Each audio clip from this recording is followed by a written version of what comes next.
সবাইকে নমস্কার। দ্বাদশ জাতীয় নির্বাচন উপলক্ষে আজ বাংলাদেশের চাঁদপুর জেলার হাইমচর উপজেলার ৬ নং চরবুবি ইউনিয়নের ১ নং ও ২ নং ওয়ার্ডের যে ভোট কেন্দ্র, সে ভোট কেন্দ্রের উত্তরাংশে আমরা আছি। স্থানীয়ভাবে নকুলকো বাড়ি এবং তার উত্তর পাশে যে খালটি ছিল সেই খালের সম্মুখে এখানে আজ দ্বাদশ জাতীয় সংসদ নির্বাচন উপলক্ষে এই অঞ্চলের ভোটাররা তার মত প্রকাশ করেছেন। আমরা সেই রেজাল্টের অপেক্ষা আছি এবং চা পান করছি একটি ভাসমান দোকানে, যেটি গাজীনগর মুখী রাস্তার পাশে। এই অঞ্চলটি একসময় প্রত্যন্ত অঞ্চল ছিল। এখানে নদী ভাঙ্গার কবলে এই অঞ্চলের মানুষ বিভিন্ন অঞ্চলে ছড়িয়ে ছিটিয়ে আছে। তারপরে এখানে বিভিন্ন যারা তার মত প্রকাশ করতে এসেছেন সকলে এসে ভোট দিয়েছেন। তো এখানকার রাস্তার অবকাঠামো উন্নয়ন নিয়ে একটু কথা শেয়ার করার জন্য সকলের সাথে যুক্ত হয়েছি। এটি আমাদের নিজ গ্রাম।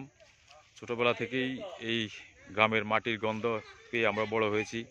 সবুজ প্রকৃতি ঘেরা নিরিবিলি পরিবেশের মধ্য দিয়ে আমরা বড় হয়েছি। এখানে এই রাস্তাটি দিয়ে আমরা বহুবার হাঁটাচলা করেছি। বহুদিন, আমার মনে আছে আমি টানা 4 বছর ডেলি 2-3 বার করে এই রাস্তা দিয়ে হাঁটতাম।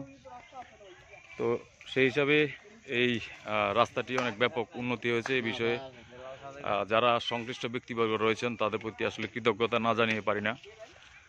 তো যেখান থেকে যুক্ত হয়েছেন, দ্বাদশ জাতীয় সংসদ নির্বাচন সুষ্ঠু ও সুন্দরভাবে সম্পূর্ণ হোক এই প্রার্থনা রেখে আমরা বিদায় নিচ্ছি আমাদের এই দ্বাদশ জাতীয় নির্বাচনের একটি ভাসমান চায়ের দোকান থেকে, যেটি বাংলাদেশের নদী অববাহিকা অঞ্চলের মেঘনা নদীর তীর ঘেঁষা চাঁদপুর জেলার হাইমচর উপজেলার ৬ নং চরবুবি ইউনিয়নের ১ নং ওয়ার্ডে আমরা এখন দাঁড়িয়ে আছি।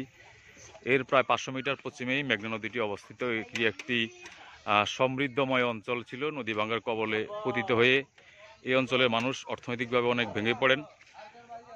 তারপরও এখানে সরকারের সদিচ্ছা থাকলে এই অঞ্চলে মানুষ আবার স্বাবলম্বী হতে পারবেন। আমরা শুনেছি সরকারের তরফ থেকে এখানে ইকোনমিক জোন করার একটা প্রচেষ্টা রয়েছে হাইমচর উপজেলায়। আমরা জানি না আসলে সেটি কোথায় হবে। তো যারা যেখান থেকে যুক্ত হয়েছেন সবাইকে আবারও অভিনন্দন, শুভেচ্ছা, কৃতজ্ঞতা, ভালোবাসা এবং দ্বাদশ জাতীয় নির্বাচনটি সুষ্ঠু সুন্দর হোক। প্রত্যেক মানুষ তার নিজ নিজ স্থান থেকে নিরাপদ থাকুক এই প্রত্যাশা ব্যক্ত রেখে বিদায় নিচ্ছি। আমি শিমুল অধিকারী সুমন। সবাইকে ধন্যবাদ।